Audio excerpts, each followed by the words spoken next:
Welcome to the Fertile Brains, a place where poets join to share their minds and thoughts. We are the earth and we are the people. Poets talk about poets. We are the earth and we are the people. The Fertile Brains anywhere to know of people and philosophy, stories and thoughts across cultures and emotion and continents. Peace and harmony and end to the war and hatred can only happen when we know each other. We are proud that the fertile brain members live in many parts of beautiful earth. We are fortunate to hear them and meet them every week and also on special occasions feature in different segments of segments like in anthologies and other segments.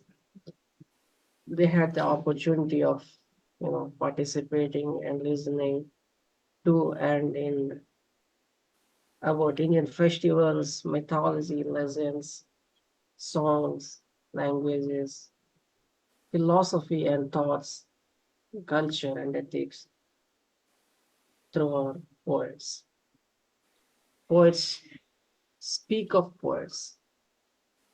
We are the world and we are the people. And says is a tagline. Today is the fourth episode. It's a monthly, once in a month program. I wear it. World poets come together to talk of other legendary poets from their country or elsewhere.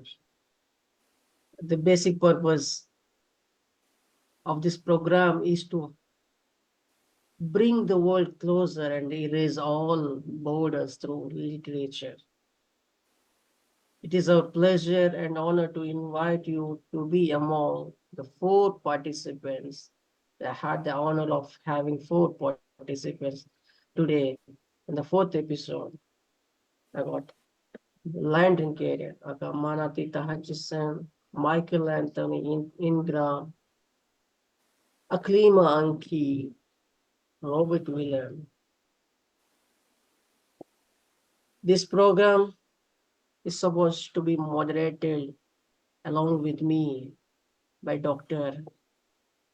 Professor of Sri Venkateswara College, the University, Dr. Rupali Sarkar Gaur. But unfortunately, she couldn't make it today of some, exigencies and you know, some internet issues. So I will be taking this entire program forward. I'll be introducing each poet, and each poet will be given 15 minutes to present their respective poet or they talk about, the personality they talk about. In the last episode, we have came to know about Octavia Paz, which was very well talked about by Amy Hoskins. And Miss Laura Gravel talked about Walt Whitman. Mr. Ray Whitaker talked about N. Scott Momaday. Mr. Robert Fleming talked about Robert Frost. In this episode of Poets Speak of Poets, Lantern Carrier or Manatita Hutchison would be talking about Chinmoy Kumar Ghose. Mr. Michael Anthony Ingram would be talking about Countee Cullen. Miss Aklima Ankhi would be talking about Kazi Nazrul Islam. Mr. Robert Whelan would be talking about Wallace Stevens. So that's the intro of this program. Let's begin with our first panel member who will be talking about Chinmoy Kumar. I would take a moment to introduce the Lantern Carrier. Manatita Aka, the Lantern Carrier, is a published author and a poet who has been performing poetry for 22 years. Equally at home with performance pieces, Lantern Carrier has won a Hammer and Tongue H&T Slam, featured at Fire and Dust, Mind Over Matter, Chocolate Poetry, World Play, Spoken Word Online, and performed at famous New Yorker Cave. He has been runner-up in slams as well as making the finals in H&T National Final Bridgeton. Land Carrier is an author and creative writer. He writes essays, plays, flash fiction. He is the author of 4 books, including Maxims for Our Children, a look at the teachings of Jesus, the Christ, and Blossoms of the Heart poetry.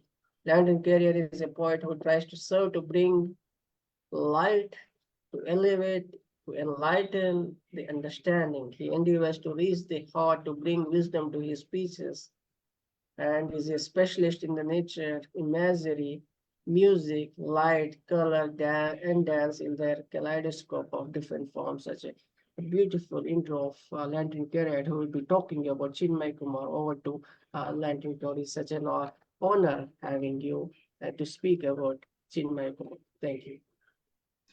Thank you, my brother Prasanna. Thank you, my Baiji.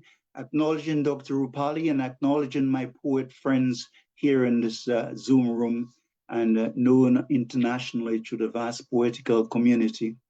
I wish to speak today about my spiritual mentor. Actually, I sat at his feet for 42 years as a spiritual man, visionary seer, and his name is Sri Chinmoy Kumar Ghosh. Chinmoy Kumar Ghosh was born in the village of Shakpura. Shakpura is in India, in East Bengal, what we now call Bangladesh. And he was the last of a family of 7, every single one of them who was a member of the Sri Aurobindo Ashram, a spiritual community in which they mostly lived. Sri Chinmoy was fortunate or unfortunate in the sense that his father died when he was 12, when he was 11, and his mother, who was very close to his father, passed very, very soon afterwards. She herself had prayed constantly. He described her life as one of prayer. She was praying constantly to Sri Krishna to give her a great soul. And when Sri Chinmoy born, or before he was born, his brother Hridoy had lots of visions that Sri Chinmoy would be that soul. Parents passed. All 7 of them entered the Sri Aurobindo ashram. Sri Aurobindo was known in the West. He was a scholar at Oxford, said to be brighter than his teachers. He had an extremely retentive memory. Went back to India, became a revolutionary. He had visions while he was in prison. It is said that Vivekananda appeared to him and directed him as to what his mission was, and he changed totally transformed. He formed an ashram and he started spirituality with a French woman who became the consort of that particular place. So Sri Chinmoy and his brothers went there. He was 12 years old when he was having lots of mystical experiences. And he says by the time he was 13, he fully realized, he knew who he was, and he knew what his mission was. Sri Chinmoy spent another 20 years at the ashram trying to perfect what he called his God realization until he obeyed what he also calls an inner command. And in 1964, he came directly to the West. And responding to that call, he came to the West, started life at the Indian consulate. People recognized him for his contemplative nature, his kindness, his sweetness, and before long, there's a group of people started forming around him. His first center was in Puerto Rico. He was invited to speak in Puerto Rico, and he started a spiritual center, which is there to this very day, and it's still going. His second center was in America, and Sri Chinmoy spent 43 years of his life teaching spirituality in America. There are now 8,000 of us around the world in over 100 countries on every single continent. And Sri Chinmoy is known and has met many, many luminaries, kings, queens, presidents, Muhammad Ali, Carl Lewis, Nelson Mandela, Gorbachev, Queen Elizabeth, and lots of significant people around the world. It is in poetry that he's most prolific. I mean, he's written 1,600 books, and his poetical works far excel Rumi, Jalaluddin Rumi, 13th century, a mystic, who is my second favorite, actually. Rumi wrote 60,000 poems, and so that's no joke. And Sri Chinmoy wrote several books, many of them poetry, some plays, some essays, some articles, lots of university lectures, which was compiled and pulled together. He traveled around the world initially to many, many universities. And then he came to the conclusion that it was better to give what he calls peace concert. He would play lots of instruments of a meditative nature, and he would not speak. But then there were disciples singing devotional songs constantly. Sri Chinmoy has composed like 24,000 devotional songs. That's, as you can understand, of the rishis and poets and seers of Yo, they wrote a lot of short aphoristic sutras and shlokas, which are turned into song. Many of them turned into song. And Sri Chinmoy himself has written many, many of them. But his poetry numbers about 24, his songs and short works numbers around 24,000, and he wrote 1,600 books, many, many of them poetical works. There are a series called 10,000 Flower Flames. That's 10,000 poems. There's another series called 27,000 Aspiration Plants. They're all books. That's 27,000 poems. And he started a series called 77,000 aspiration plants, and he was almost finished before he left the body. So that's we're talking about nearly 200,000 so far, including everything else he's written. Sri Chinmoy was prolific in most areas. We exhibited his millions of paintings throughout the world: Canada, Australia, England, America. He was a weightlifter. He was a runner. He lifted human beings, many of them luminaries, Nelson Mandela, Mother Teresa, and so forth. All around the world, he appeared in parliaments and houses of commons and taught at the United Nations for over 35 years. And Sri Chinmoy is known widely throughout the world for his mystical approach to life and his teachings. So I would say that Sri Chinmoy, to meet Sri Chinmoy is to meet someone very contemplative. Very often, his eyes look like Anandamayi Ma or Ramana Maharshi's. Like he had an ethereal gaze. He didn't speak very much, but occasionally he would just switch, crack jokes, and get his students to do plays on the life of the Christ, Sri Krishna, Rama, and he was, what's the word you use when it incorporates everything. Forgotten the word I was looking for, but he honored and revered all the saints and the prophets and the messiahs, including the Buddha, Lord Rama, and everyone. His philosophy is the philosophy of love, devotion, and surrender, and he spoke constantly about what he called oneness. In the state of oneness, he says, I see no one. Everything is one. I just see oneness. Everything is one, everything is interconnected. What we call God or the absolute is the same as the creation, or the absolute, the creation is a projection of of the absolute. And everything is one consciousness, which is called Brahman, as you know in India, or Satchitananda, existence, consciousness, and bliss. I would like to now read one of Sri Chinmoy's poems. It's the one that all of us know, and it's the most famous, apart from the one we sing every day, which is called the Invocation, a very serious poem with sublime, actually lofty poem, which is dedicated to God and pays respect to the feet of God. The other poem, we call it the Absolute, and this is Sri Chinmoy talking about his realization. He says, no mind, no form, I only exist. Now ceased all will and thought. The final end of nature's dance, I am it whom I have sought. A realm of bliss bare, ultimate, beyond both knower and known. A rest immense I enjoy at last. I face the one alone. I have crossed the secret ways of life. I have become the goal. The truth immutable is revealed. I am the way, the God soul. My spirit aware of all the heights. I am mute in the core of the sun. I barter nothing with time and deeds. My cosmic play is done. This is an experience describing the oneness with the absolute. Second poem is called The Golden Flute. A sea of peace and joy and light, beyond my reach I know. In mid a storm-tossed weeping night, finds room to rage and flow. I cry aloud, but all in vain, I helpless, the earth unkind. What soul of might shall share my pain? Death dart alone I find. A raft am I on the sea of time, my oars are washed away. How can I hope to reach the climb of God's eternal day? But hark, I hear thy golden flute, its notes bring the summit down. Now safe am I, O absolute, gone death, gone night's stark frown. And another one, you are beautiful. It's all pointing that Sri Chinmoy is all his energy, his devotion, everything is dedicated to God or to elevating the seeker to seek God. And that next poem called Shundarahati in Bengali does the same thing.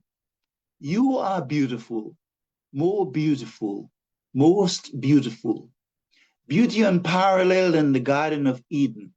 Day and night may thy image abide in the very depth of my heart. Without you, my eyes have no vision. Everything is an illusion. Everything is barren. All around me, within and without, the melody of tenebrous pangs I hear. My world is filled with excruciating pangs. O Lord, O my beautiful Lord, O my Lord of beauty, in this lifetime, even for a fleeting second, may I be blessed to the boon to see thy face. Sri Chinmoy speaks of the goal of life as a triune. First, there is God realization, and God realization in Sri Chinmoy's teaching, or self-realization, it's an irreversible state.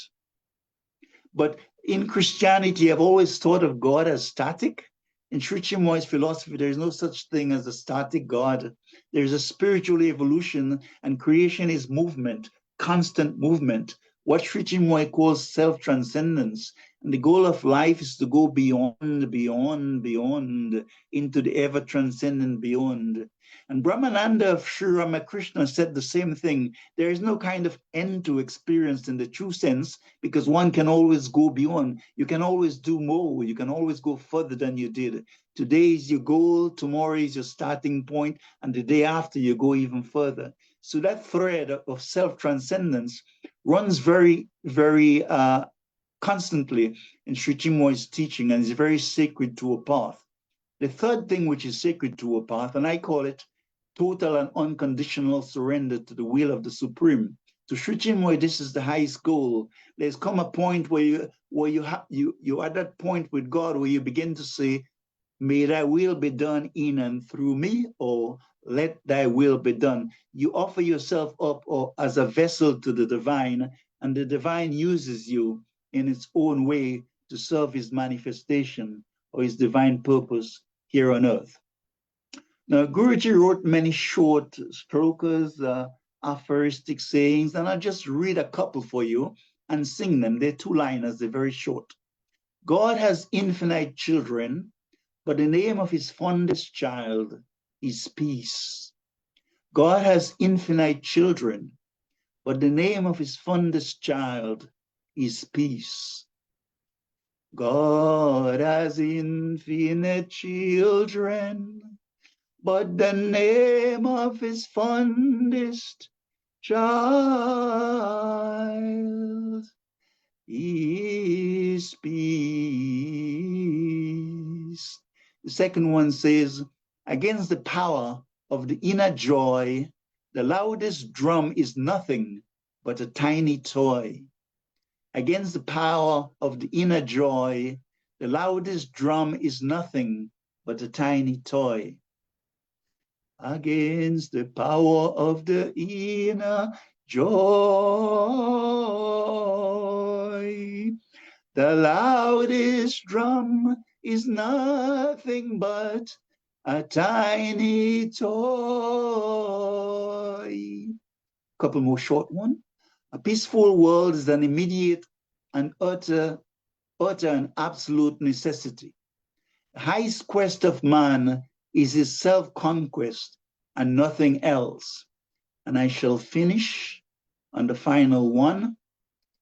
I've seen it in books attributed to Rumi, so I shall quote it here for Sri Chinmoy, number 2701 in his book called 10,000 Flower Flames, part 28, written in 1982. Yesterday I was clever. That is why I wanted to change the world. Today I am wise. That is why I am changing myself. And I think that's about my 15 minutes.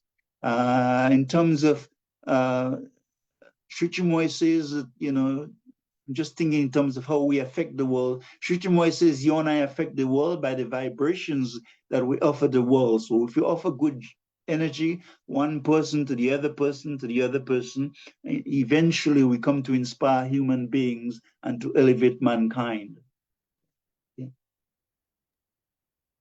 Brilliant. Offer yourself as a vessel to the God, and you see the enlightenment happening in its of self-reformation, Indeed. Give yourself to consciousness. the divine, and the whole universe will work with you. Yeah, Yes. self-consciousness and the bliss. Uh, Thank you for introducing and talking about the spiritual evolution of this Chinmaya Kumar Ghosh.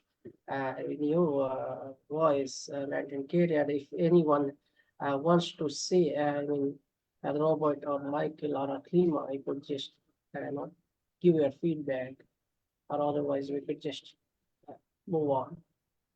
That's a wonderful presentation, Land. Michael, would you like to say something about the presentation? Latin Carey is always sublime. I enjoy hearing him read his work, as well as the work of the person that he's talking about. Incredible. Incredible, Latin Carey. Thank you so much. Thank you. Thank you. Thank you. Moving on, let me introduce the one who will be talking about County Cullen. And he is none other than Dr. Michael Anthony Ingram, who is a host and producer of internationally recognized poetry podcast, Quintessential Poetry Online Radio, YouTube, and YouTube. A retired university professor, he is dedicated to using the arts, particularly poetry, to spotlight issues at the crossroads of power, privilege, and oppression. A Pushcart Prize nominee, he has also earned an international reputation as a spoken word artist. His second book of poetry, metaphorically screaming, is eagerly waited for more information. You can check it on uh, Peapod Q put G. This is, I'm sorry, I couldn't spell it, but That's yes, okay. I could just That's just okay. throw to Michael Anthony Ingram. And let me take the honor of hearing about County Cullen. Thank you. Over to you, Michael. All right, my friend. Thank you so much. Hello, everyone. I bring you greetings from Washington, D.C. I'd like to talk about the poetry of Countee Cullen, a voice that reached across time and found me. So here we go. Yet do I marvel with this curious thing to make a poet black and bid him sing. These lines were written by Countee Cullen in the 1920s. He was born in 1903. He lived through the time when public lynchings were public events, when Jim Crow laws were in full force, when African Americans didn't drink in the same water fountains as white Americans, yet he's saying, here it is in here it is in 2024, and I still grapple with what it means to be a black poet in America, still marveling at this curious thing. When I read these lines, I feel Cullen reaches across the centuries, speaking directly to my experience. Circumstances may have changed, but the fundamental idea is still the same. But we no longer face Jim Crow. We face other challenges. Systemic racism, microaggressions, attempts to silence our voices, debates about whether our stories should even be told. And yet, like Countee Cullen, we see. What moves me as a poet in terms of Countee Cullen's work? As I think about the situations, the issues, the difficult times that he faced in 1903, situations and circumstances that are so hard to imagine, yet he found the courage not to just write, but to question, to challenge, to create.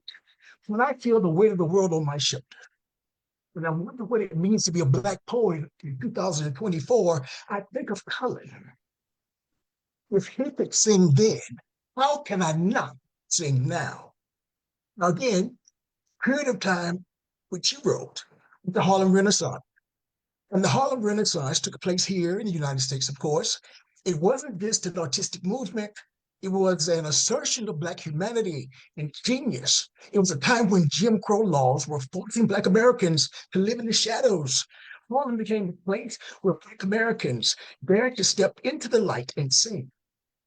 Now, while Langston Hughes was writing jazz-influenced poetry, and Zora Neale Hurston was capturing Black folk traditions, Cullen chose a different path. Through traditional European forms such as the sonnet, to challenge the very system that claimed these forms were not for Black people, Black artists.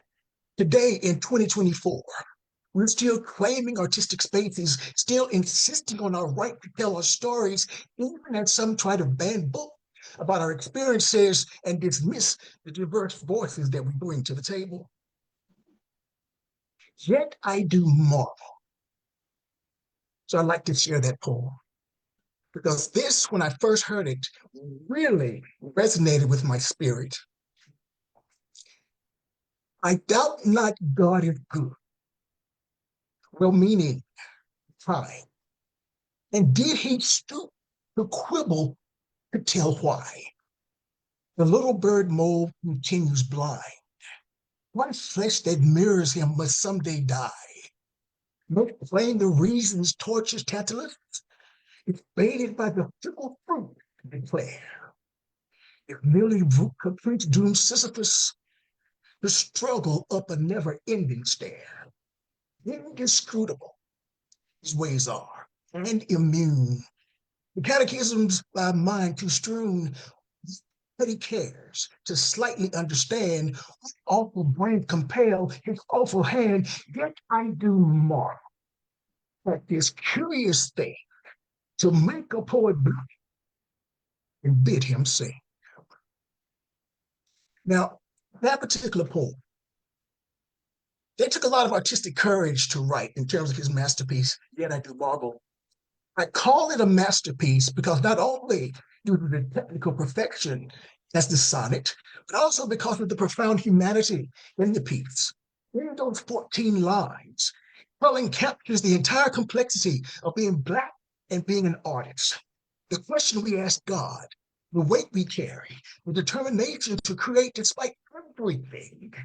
I'll admit, even now, these lines kind of bring me to tears because they speak to something so deep in the Black arts experience. Now, think about it. Let's start with the title itself. Yet I do marvel. Words, yet. I want to say one more time, yet. It's doing powerful work here. So that despite everything, despite the cruelty Cullen sees in the world, despite the questions that plague him, despite the burdens of being Black in a racist society, he still marvels. He still marvels at the beauty of the world. So this is what drew me to that particular poem initially. Now, I want to think about the process just a little bit more. The line, the little buried mole continues the line. Now, initially, you don't understand what that meant. A little mole continues blind. Consider what a mole is really, a creature that lives in darkness and lives underground. And yet it thrives. It finds its way. It builds, survives. Isn't that a powerful metaphor for the Black experience? Despite the darkness, despite the doom, despite the racism, despite the forced ways in which we had to navigate the world when everyone wants to keep us underground, we were able to find our way. We create, we build, we sing. Now, think about it again. Line. Watch how masterfully Cullen builds from the simple image through classical references. First, the blind mole finding his way despite the darkness. Then mortality. Why must flesh die? Then Tantalus and Sisyphus, eternal punishment, eternal struggle, until he reaches that thunderbolt of a final couplet that questions the very purpose of his existence as a Black poet. When you think about the religious identity and historical context of this piece, Cullen's questioning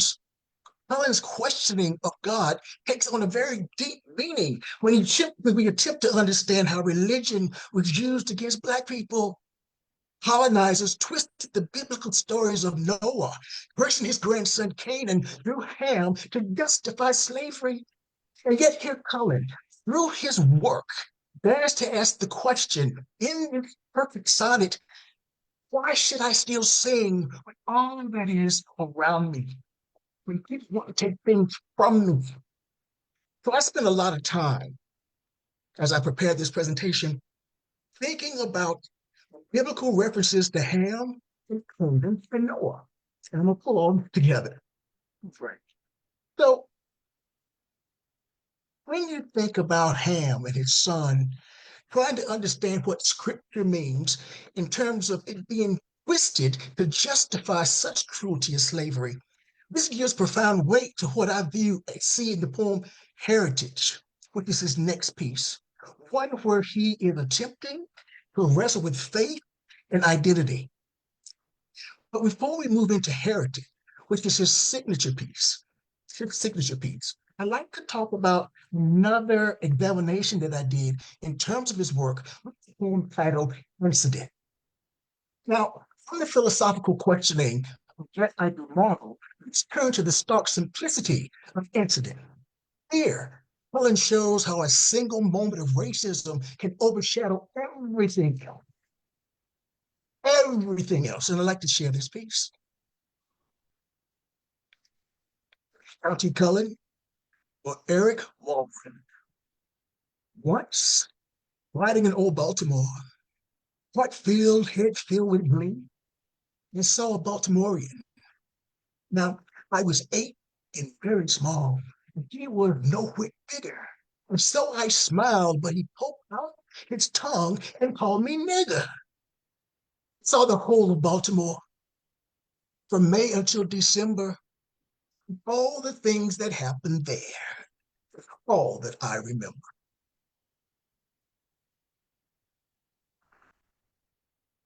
Think about it. Those lines, filled, filled with glee. Notice how the poem with pure joy, relation, wonder, excitement, childhood wonder. This 8-year-old child is taken to Baltimore, Maryland, with the innocent marvel that children bring to new experiences, and in a single moment, that wonder is shattered by a word, a hate-filled word from another child, no whit bigger. Now, understand the juxtaposition of wonder and devastation personally, to be quite honest. I remember when I was 25 years old, and I'm a native of North Carolina, which is in the South. As you think about the Civil War and all that occurred there. I was in Boston. I was at the Boston Harbor, and I was buying some lemonade. Such a simple, pleasant moment, a simple, pleasant act. Again, as I grew up in North Carolina, despite all the South's racial complexities, in terms of the history, I had never been called that word, nigger. I had never been called that word, never heard it, didn't know it existed in my world. My parents didn't talk to us like that. We didn't hear racist words. We didn't do it. That just was not part of our makeup. But while I was there, purchasing that lemonade, I heard this voice from across the street start screaming, yelling, yelling the word nigger, nigger, nigger, nigger. So I'm like, what's going on? So I looked to the left and I looked to the right, and I realized that I was a big black person out there. So he had to be talking about me. I could not believe it. It took me a minute again to realize that he was talking about me. I, again, was the only black person there. So like Cullen, child in Baltimore, my moment of simple pleasure was shattered. I didn't want to leave the apartment after that, but a friend said to me, Michael, do not forget, you had to find something about himself that is better than you. You could have been Michael Jackson or Jesse Jackson. He is living on the street, and he was. So he needed to find something about himself to somehow bring you down. I just realized something profound as I was putting it all together. That particular man, homeless and or unhoused, was trying to strip me of my voice, to silence me, to make me shrink from public spaces. In that moment, he was attempting to oppress what I'd always attempted to do, to sing, to stop me, to stop my people collectively from singing. Like Cullen, after repositioning my place in the world, I continue to sing. Look at the devastating parallel in terms of Cullen's piece. This piece starts with an 8-year-old self marveling at the city of Baltimore, and then hate-filled child bothering him, no whit bigger, needing to assert some kind of superiority over him. There I was, buying lemonade, and this man on the street needing to tear me down, a stranger, to feel a sense of power. That juxtaposition is striking. Lemonade, and that's enriching. That word, something that's desiccating, existing in the same moment at the same time. So when Cullen writes of all the things that happened there, that's that's all that I remember. He's capturing how racism can overshadow everything else. How a single moment of hate can eclipse all the other good memories. Yet here we are, transforming these moments into poetry, into testimony, into understanding, like yet, yet, in our first poem, we continue to find ways to create beauty even from the pain. So as I wrap up, final section is about the poem Heritage. And again, this is his signature piece. And it's a very long poem, so I will not read all of it. Again, all of his works were written in the 1920s. Again, he died in 1946, and he was only 43 years old, a young man. So it's a complex meditation. The poem is a complex meditation on identity, faith, and belonging that runs again several pages. So I'll share the opening stanzas, which set up a central question that echoes through the entire work. And again, the poem is titled Heritage. What is Africa to me? Copper sun, scarlet sea, jungle star or jungle track, strong bronze men or regal black, women from whose loins I sprang when the birds of Eden sang. 1 3 centuries removed from the scenes his fathers loved, spicy grove, cinnamon tree, what is Africa to me? Like the persistent, yet in the very first poem, yet I do marvel. There's this question, what is Africa to me? It echoes through generations. So again, later in this particular piece, he moves to the idea of cultural identity and what we often wrestle with in terms of spiritual concerns.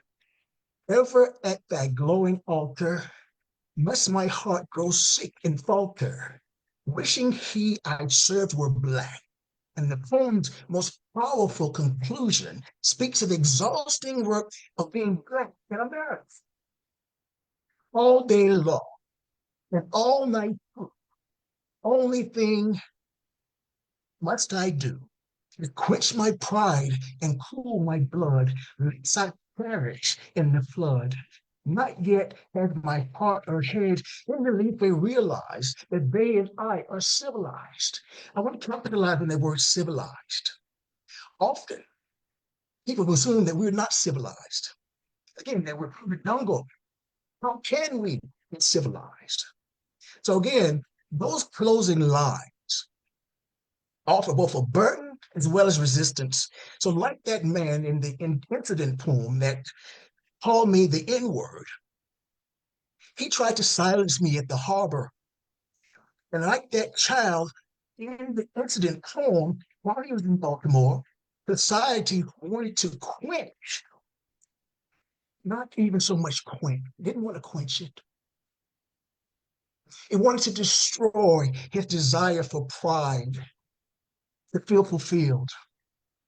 That what I attempt to do is to understand how acknowledging that neither heart nor head has accepted this supposed civilization, that again, it cannot make me move into silence. I need to sing, I need to talk, I need to be.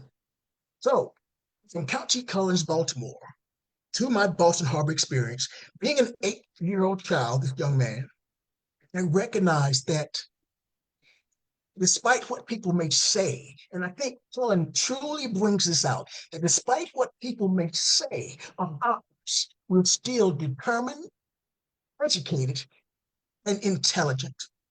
So when I speak about my obsidian poem, because obsidian is not just dark, it's precious, it's strong, it shines. And again, I feel as if I'm walking in a path that Cullen helped clear. So back to yet. I resonate with the word yet, that despite the odds, despite the difficulties of life, I continue moving. We continue moving. People, so all those things, we continue striving to be better.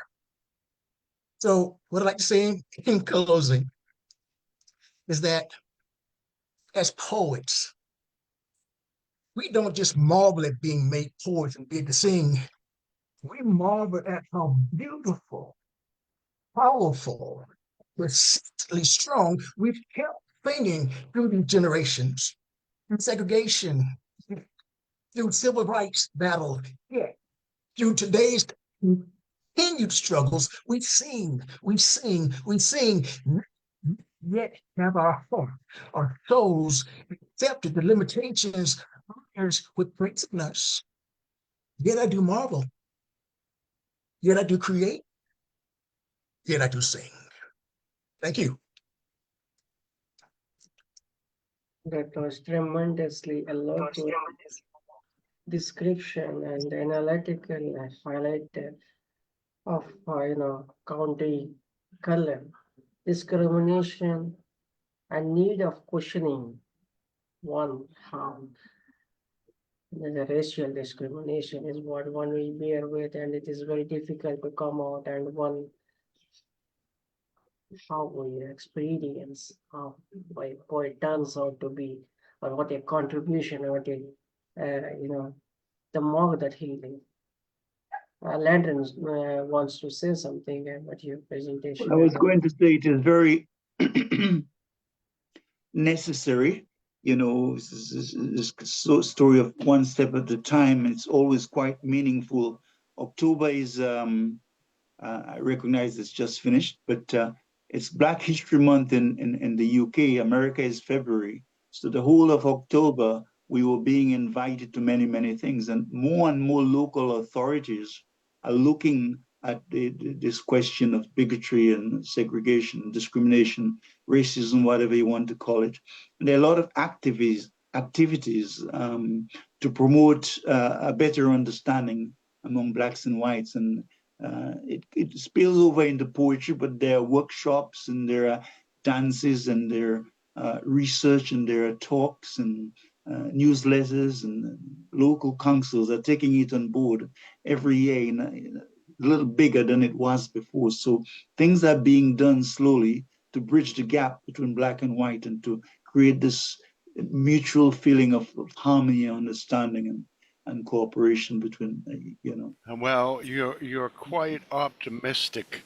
I look at all of that as a cancer that's apparently been in remission.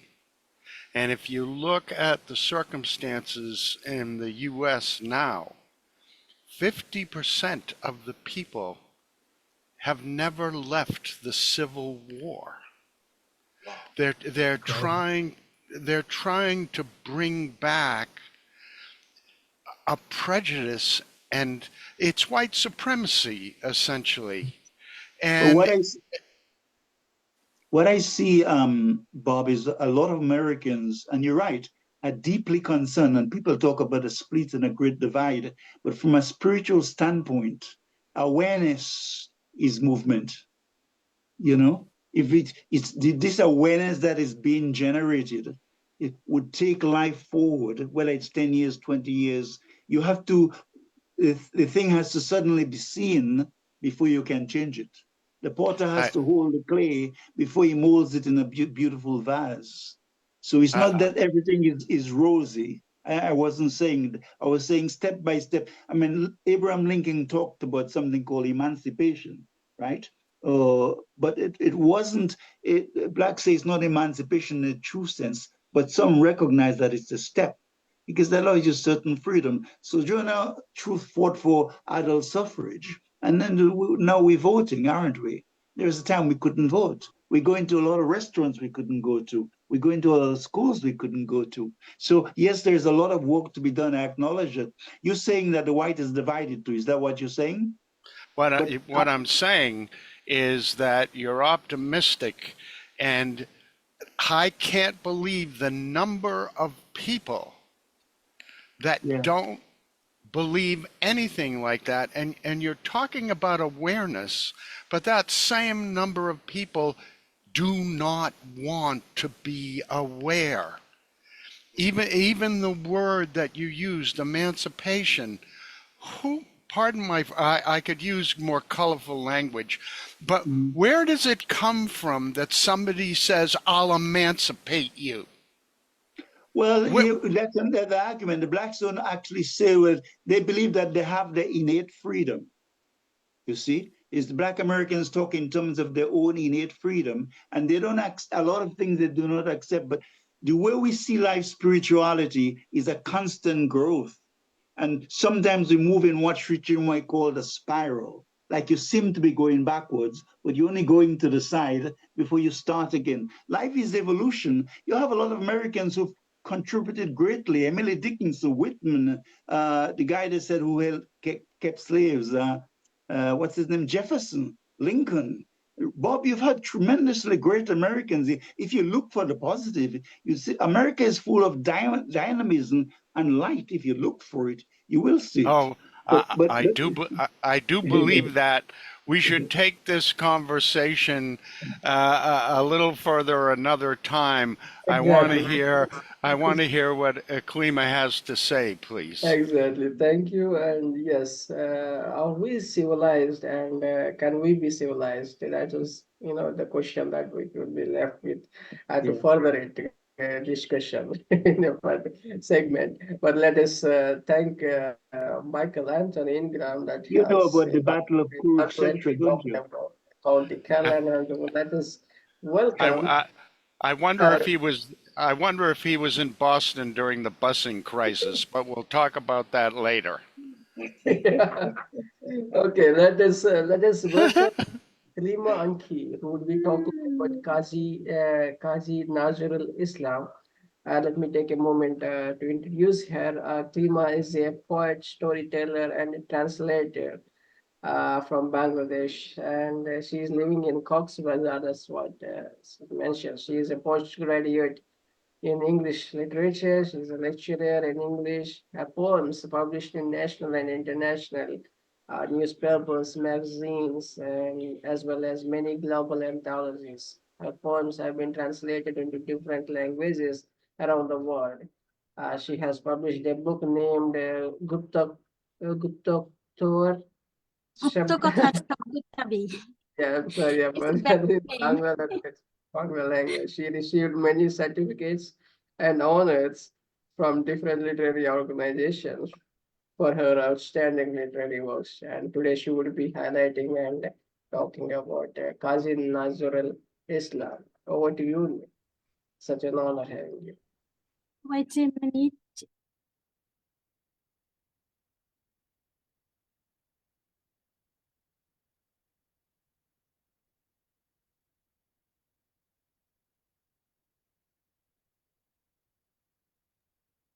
Sorry for interrupt.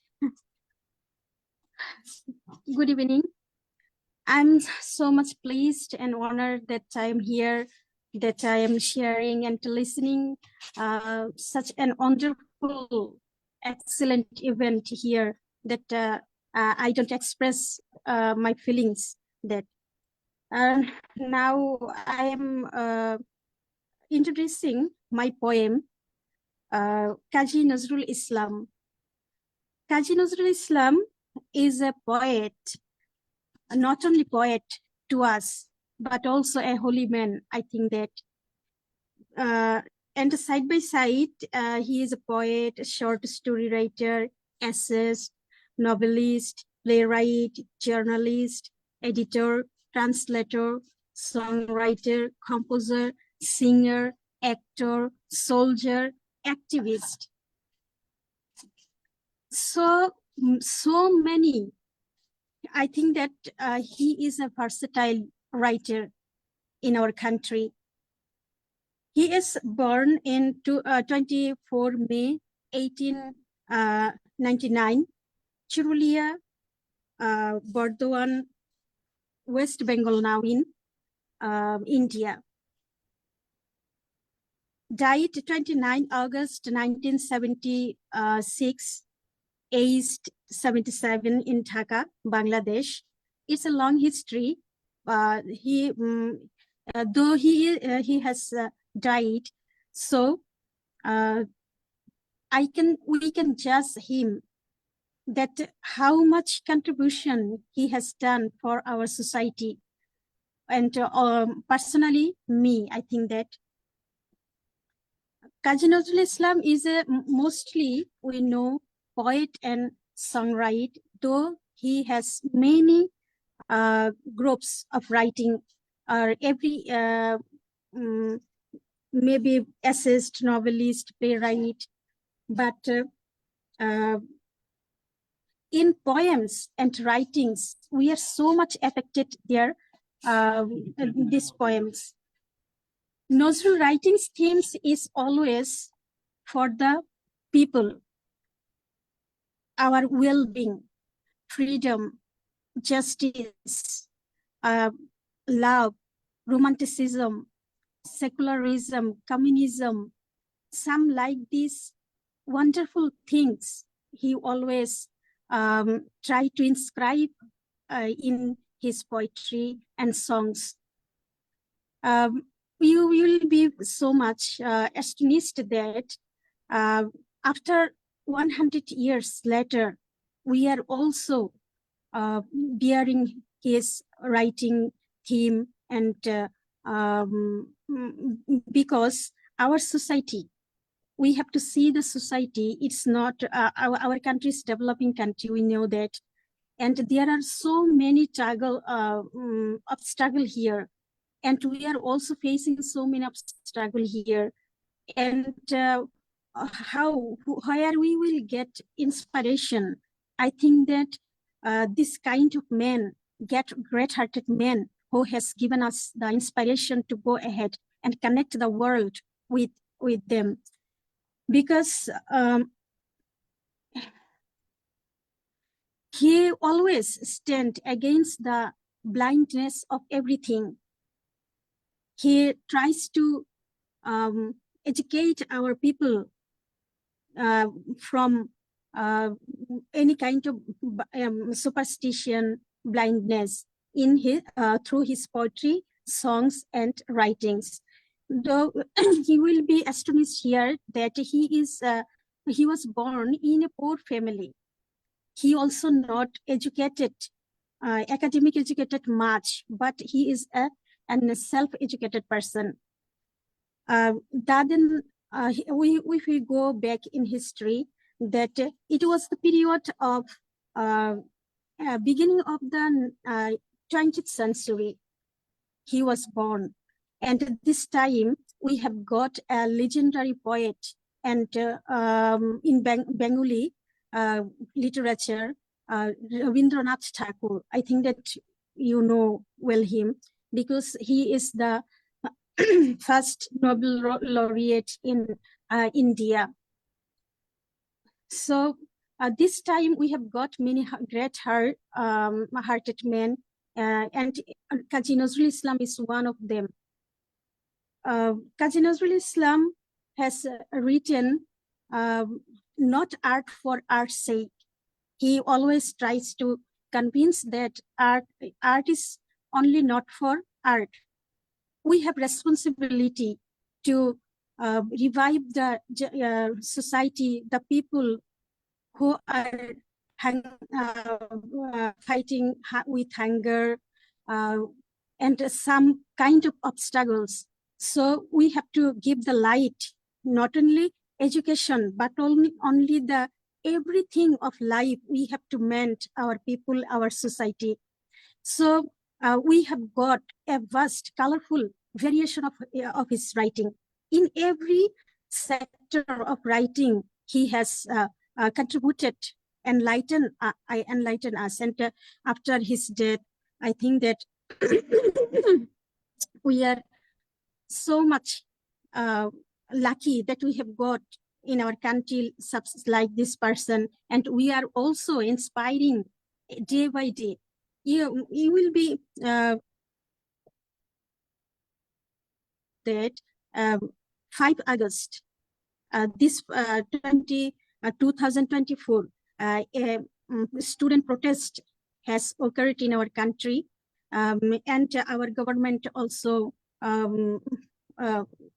disclosed by this student movement. And in this movement, we see the student use his poetry and songs to protest the injustice of the ruler.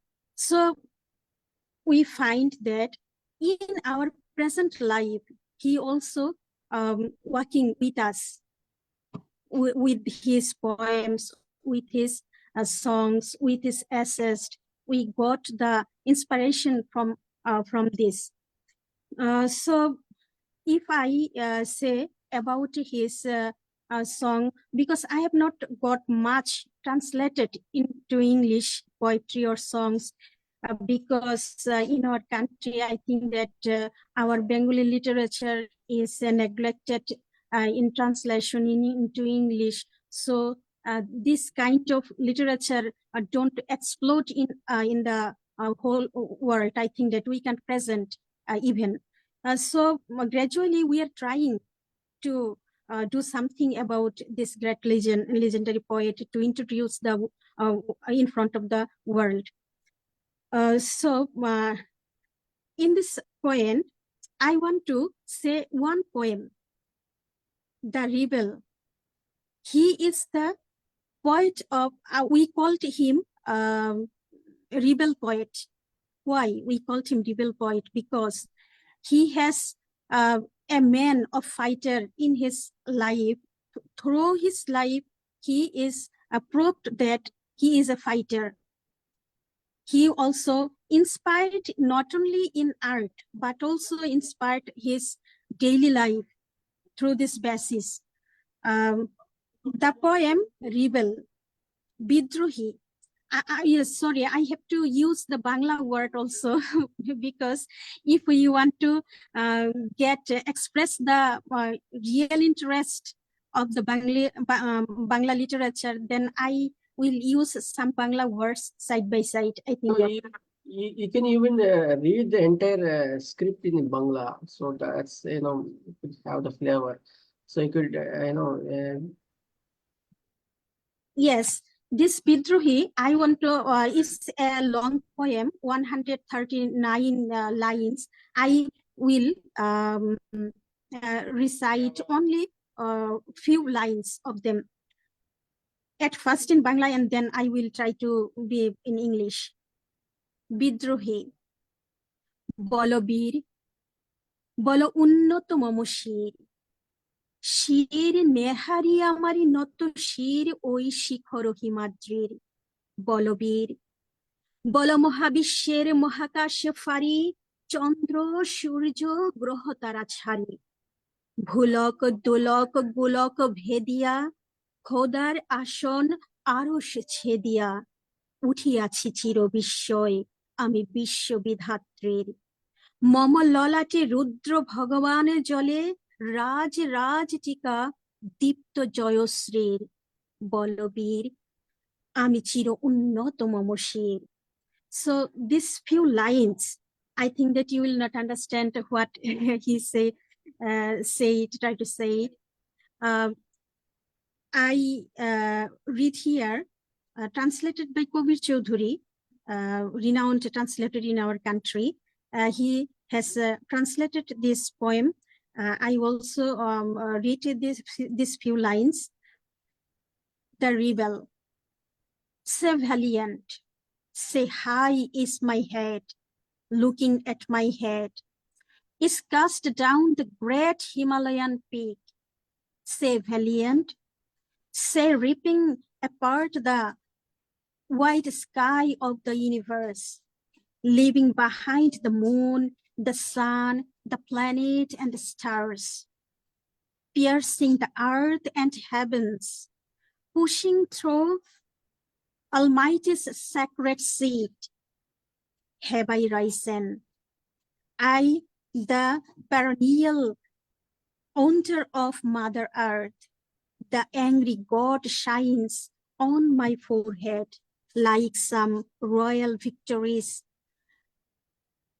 gorgeous emblem. Say valiant, ever high is my head. So in this poetry, we think that he is the power. Personally, we think that the rebel has changed the world because the rebel means a fighter. Fighter always fight change the situation where he live. Always he tries to inspire us, and he introduced himself that he is a fighter, and he also changed the society and make us everybody to be a fighter, that he will change the society. So we are always recite this poem in different stages in our personally and our in front of the people, because I think that our inspiration, our art depends on the basis of the society, which society belongs, which interest which necessary. I think that literature is the mirror of life or society of life. So we will connect the art with the society, with the person. Kazi Nazrul Islam always tries to think this, that we will lead the life in such a way that every thinking will be positive. Positively, we have to think. You have to accept the science. You have to accept the technologies. Because why? Because we know that our country has freedom, divided in Indian subcontinent, divided in 1974. We have got a new country in Pakistan. After that, 1971, we have got the liberation war. Our country and our generation has got so many fight, and even today we are fighting to stand our country and also ourselves. We are trying to get a stagnant life, but where we have got the inspiration got from the Kazi Nazrul Islam, Rabindranath Tagore, Jibanananda Das, such like country, great heroes in our country always inspire us through their writings. I will also introduce some poetry collection of Kazi Nazrul Islam before you. Agni Bina means the fiery flute. He also a great singer too, because he is a composer, he is a singer, and his name, the poetry name, also related with the such like of objects which around the around us, around our environment. Sanchita, collected of poems. Phonimonosha, the cactus. Chakrabat, the flamingo. Sat Bhai Champa, the 7 brothers of Champa. It's a juvenile poems. Nirjhor, fountain. Notun Chat, the new moon. Moru Bhaskar, the sun in the desert. Sanchayan, collected of poems. So it's all those are poetry collection, and he has more than 4,000 songs. It's a very interesting thing that it's all set first in poems, and then it has sang. And for this, we called it Giti Kobita. In our country, we called it Giti Kobita. That's mean poems and songs gradually develop. Poem gradually develop into songs. Dulon Chapa, name of faintly fragrant monsoon flower. Bisher Bashi, the poison flute. Shamobadi, the proclaimer of equality. Shorbohara, the proletariat. Some like this wonderful name. He has got his poetry book, novel, and drama, essays, that we can got the real taste of art and life. I think that he is exist in our life, everyday daily life. Thank you, everybody. Thank you for such a brilliant presentation and talking about your versatile personality. Kazi Nazrul Islam is a very well acclaimed and much known figure, especially in the subcontinent, Bangladesh, India, and his work is very much reached far and wide. And the way you presented it and introducing him is remarkable. Thank you, Aklima, for your talking about him and presenting as a critical analysis as well. Um, yeah, thank you. If anybody would like to say something, yeah. Otherwise, you could just proceed further. Next poet would be talking about Rob Wallace Stevens, and he's none other than Robert or Bob Whelan. Let me take the opportunity of introducing him. Robert Whelan is a current poet laureate of rock poetry. Uh, Bob's poems have been published in several anthologies and journals, including Ibbotson Street, Freeland Poetry, Red Barn, Merrimack Mike, Open Door, the Neologism, and Poetry Journal, Pure Haiku, Drifting Sands, as well as Tide Lines, Poets of Cape Ann, and others, and translated into multiple languages. He frequents open mics in Boston, New England, and internationally. In September 2022, Robert was awarded a silver medal at Nausea International Poetry Festival in Greece. Coming in November 2025, one of his poems will be launched to the moon as a part of NASA's Artemis Lunar Codex project.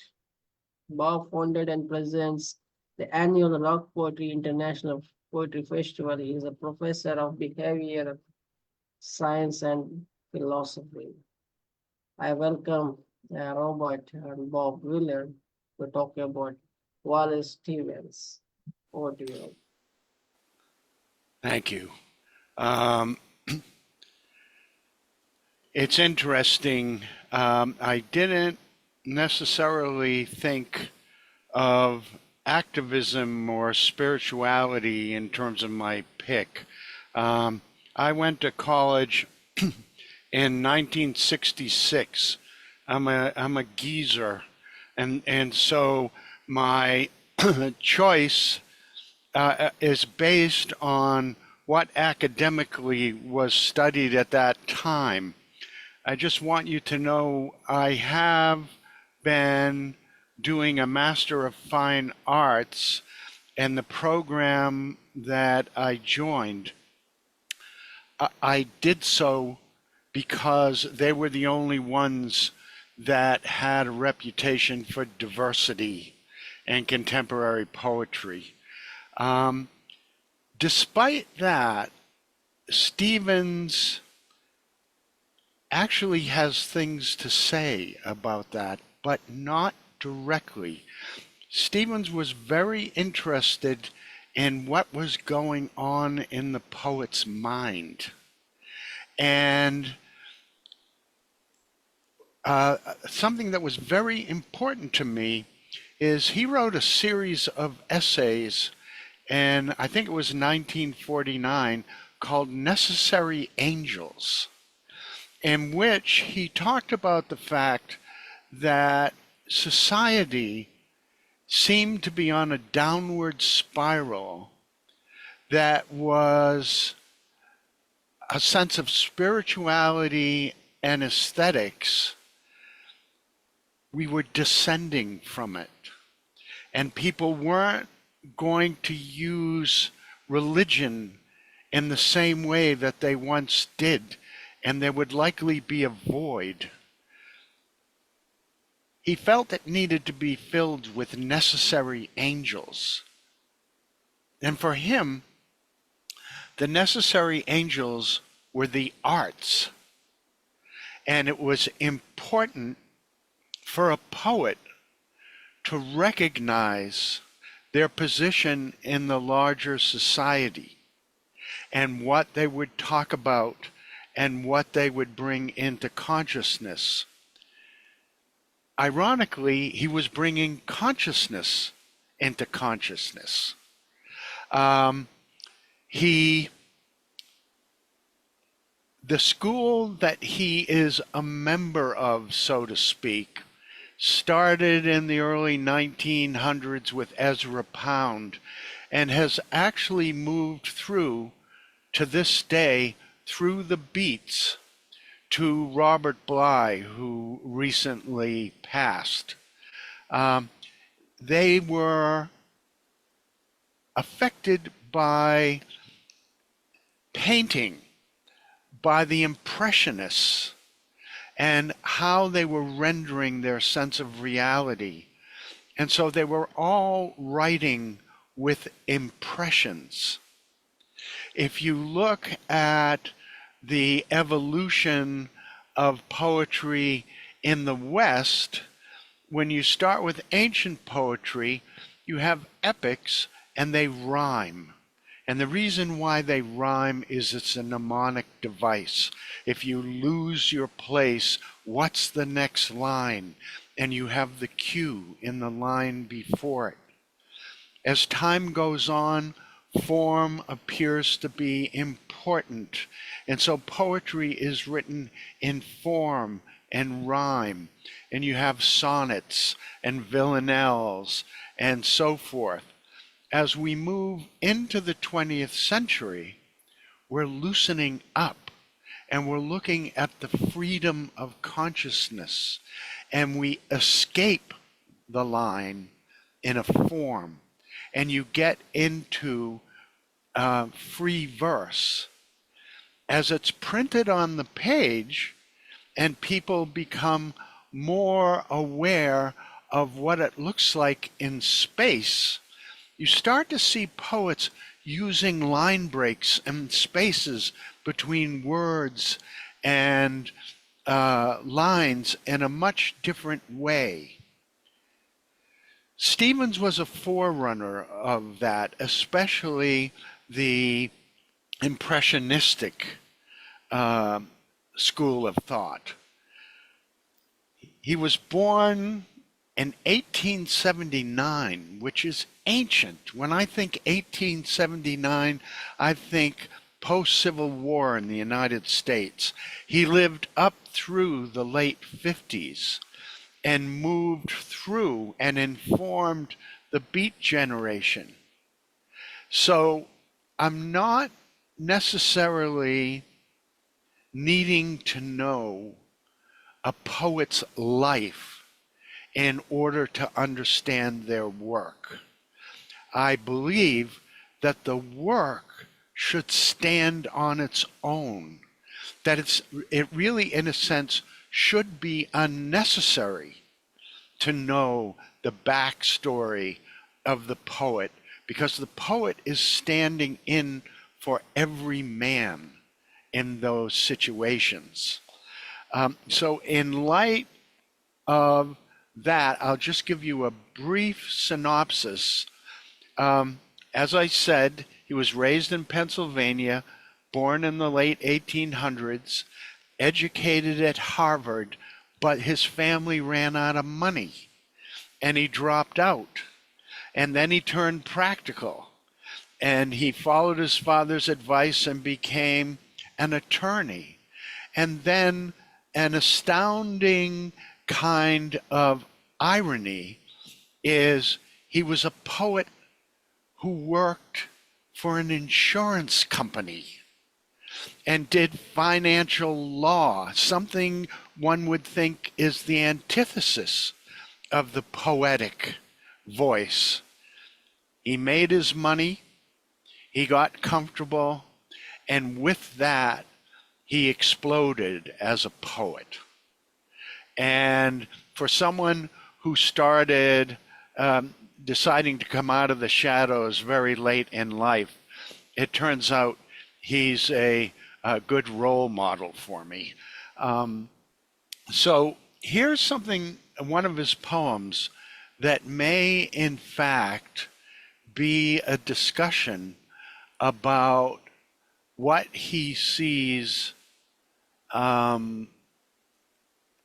the internal life of people and their lack of empathy and their lack of consciousness, who do not want to be aware. This is called the snowman. One must have a mind of winter to regard the frost and the boughs of the pine trees crusted with snow, and have been cold a long time, to behold the junipers shagged with ice, the spruces rough in the distant glitter of the January sun, and not to think of any misery in the sound of the wind, in the sound of a few leaves, which is the sound of the land, full of the same wind that is blowing in the same bare place. For the listener who listens in the snow and nothing himself beholds nothing that is not there, and the nothing that is. From my frame of reference, that's almost like a Zen poem. And he was affected by, influenced by Eastern thought. However, as we know, you have to be careful when you're using devices from other cultures, because you want to avoid cultural appropriation. And just like translating, you can't use the same words. They have a different song in the language of the poet than the language of someone else's words, which is why I really appreciated Aklima reading in her native tongue, or Bangladeshi, because you have to hear that. You have to hear the music that's in the words. So he has, in fact, adjusted it to be a contemporary, what we now call, even though it's 50 years old, modern American poetry. Now, we have to abandon that because it's not modern anymore, and we have to move to contemporary American poetry, but that's a different topic for a different time. So, looking as well at the influence that I was talking about there, one of his most famous is called 13 Ways of Looking at a Blackbird. And I might add, in my personal life, I have, in a sense, made a pilgrimage of going to the physical places where poets have done their work, to be in the room, to be, if possible, to touch the desk that they were working on. Wallace Stevens lived in Hartford, Connecticut. I was found there, Mark Twain's house, but I couldn't find Wallace Stevens.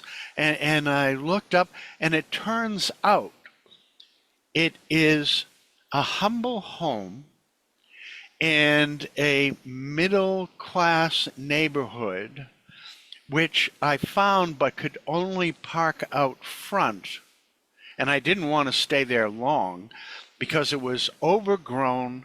The number was taken off the building, and my assumption was they didn't want people bothering them. So I didn't want to be questioned by the locals. I left, hopefully to avoid a policeman asking me why I was sitting out front there, and thought that was kind of sort of his personality too. And the only remembrance they have of him in Hartford is, in fact, this poem, 13 Ways of Looking at a Blackbird. 1. Among 20 snowy mountains, the only moving thing was the eye of a blackbird. 2. I was of 3 minds, like a tree in which there were 3 blackbirds. 3. The blackbird world and the autumn winds, it was the small part of the pantomime. 4. A man and a woman are one. A man and a woman and a blackbird are one. 5. I do not know which to prefer, the beauty of inflections or the beauty of innuendos, the blackbird whistling or just after. 6. Icicles filled the long window with barbaric glass. The shadow of the blackbird crossed it to and fro. The mood traced in the shadow, an indecipherable cause. 7. O thin men of Haddam, why do you imagine golden birds? Do you not see how the blackbird walks around the feet of the woman about you? 8.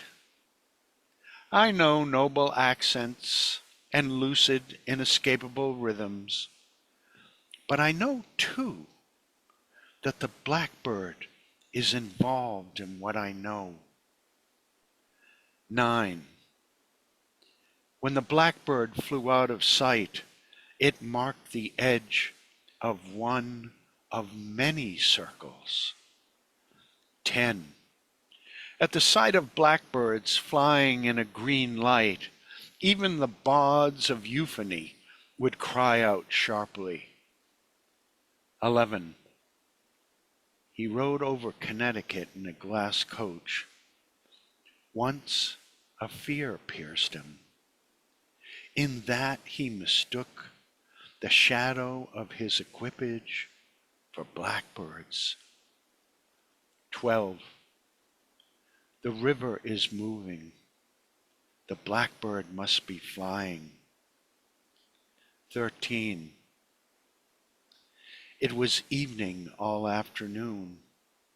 It was snowing, and it was going to snow. The blackbird sat in the cedar limbs.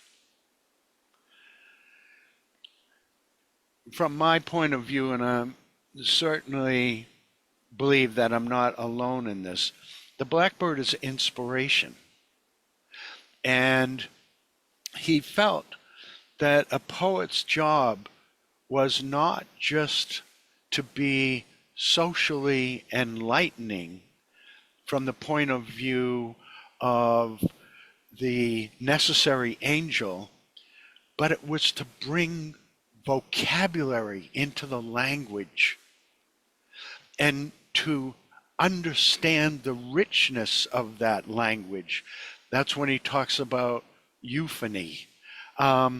When he talks about having music, that's the same thing. He is interested in growing the consciousness of the culture. And one of my favorite verses, there's a couple in that are favorites of mine, but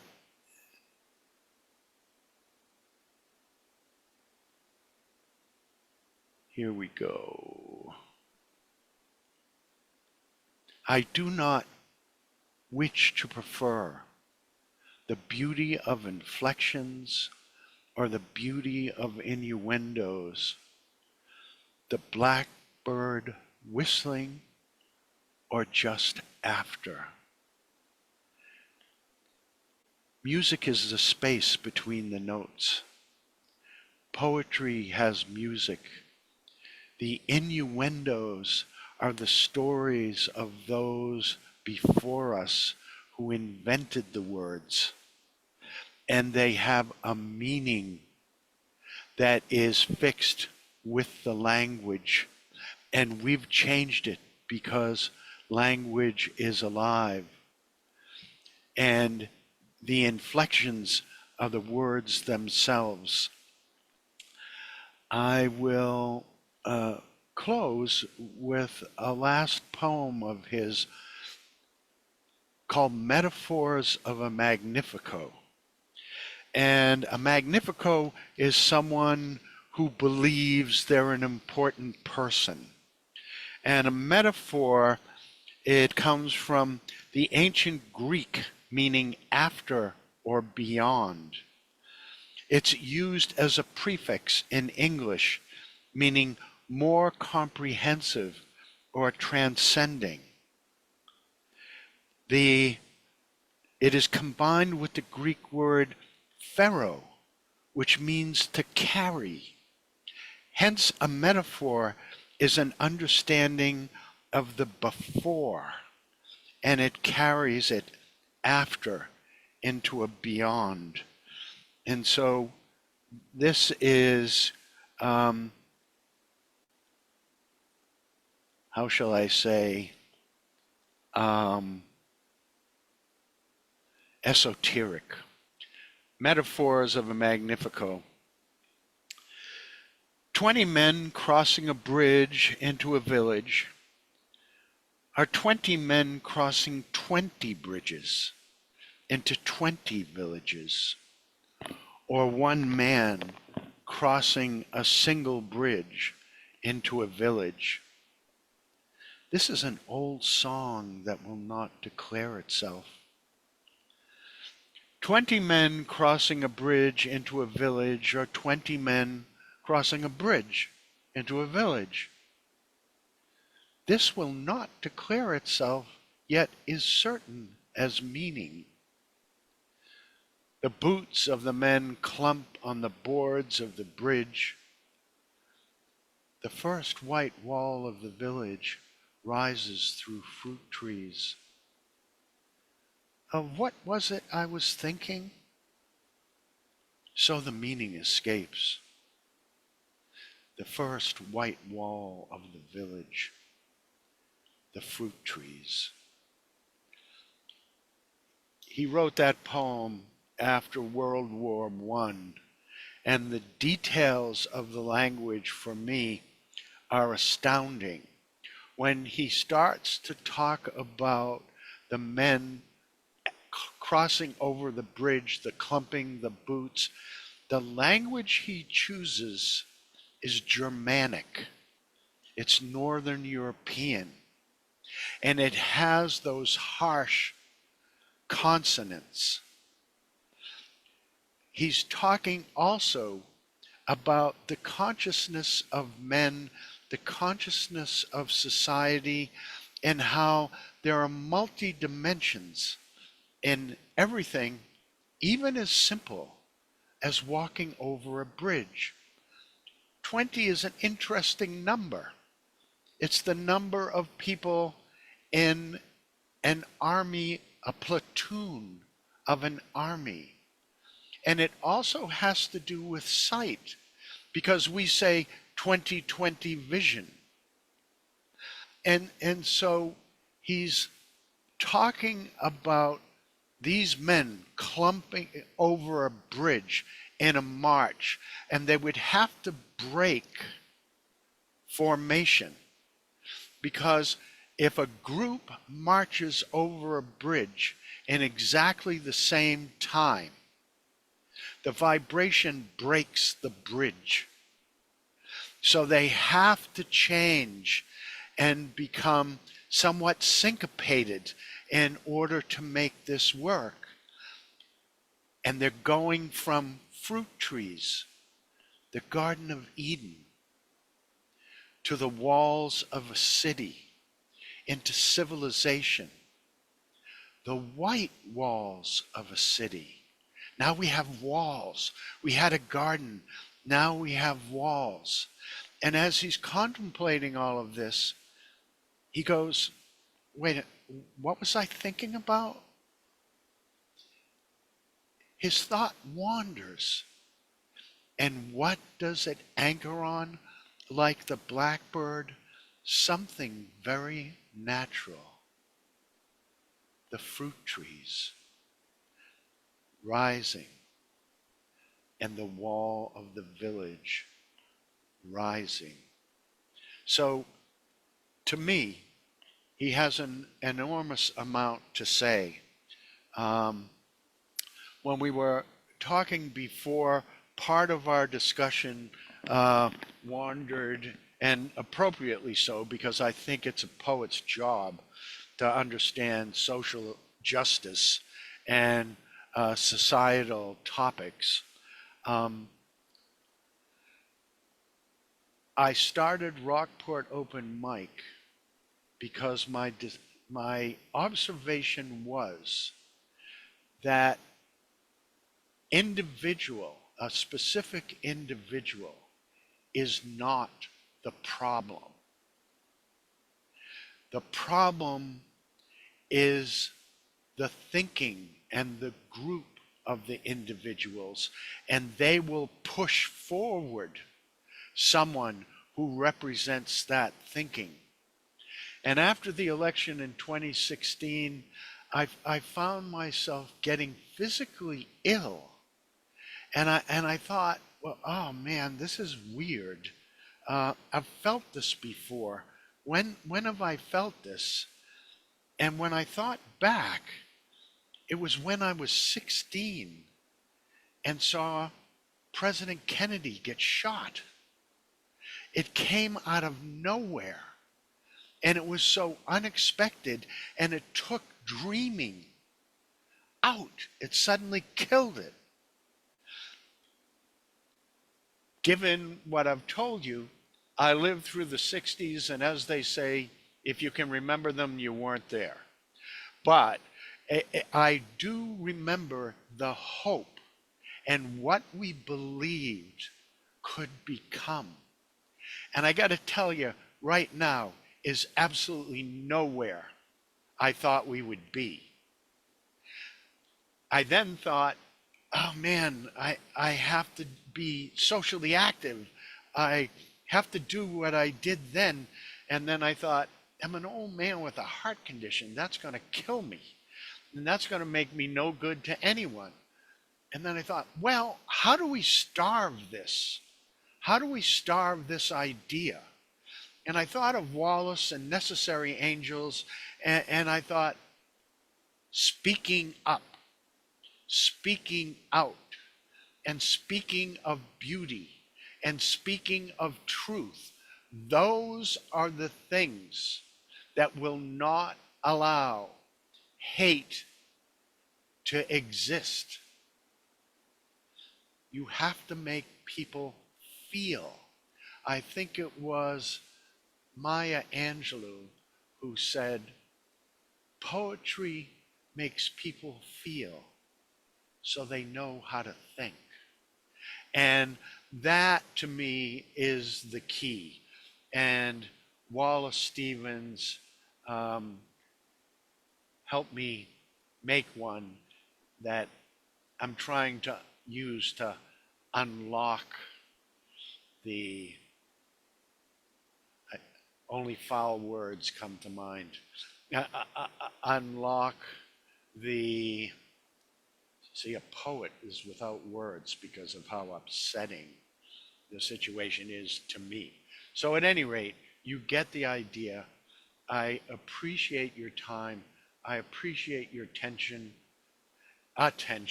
trying to relieve your tension. That was a Freudian slip. And I hope we meet again and can talk again. Thank you. Wow, I could see the influence of the my poet that has left on in your mind, poetic voice and poetic mind together, and the bird certainly has, I said the inspiration. What a brilliant presentation! Thank you, Robert. Thank You are you. eloquently, as everyone out here has expressed their views and their, how beautifully they presented. Michael, thank you. Land and Aklima especially mentioned, I would like to mention, and Robert, like, yes, Shema was creating that they bring out their native poetry. So, thank you one and all, and thank you viewers for those who are watching and who have given out their comments and being witness to this beautiful show.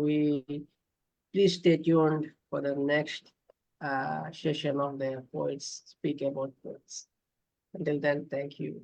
See you another. Thank you, Bye. everybody. Thank you, colleagues, who I hope become friends.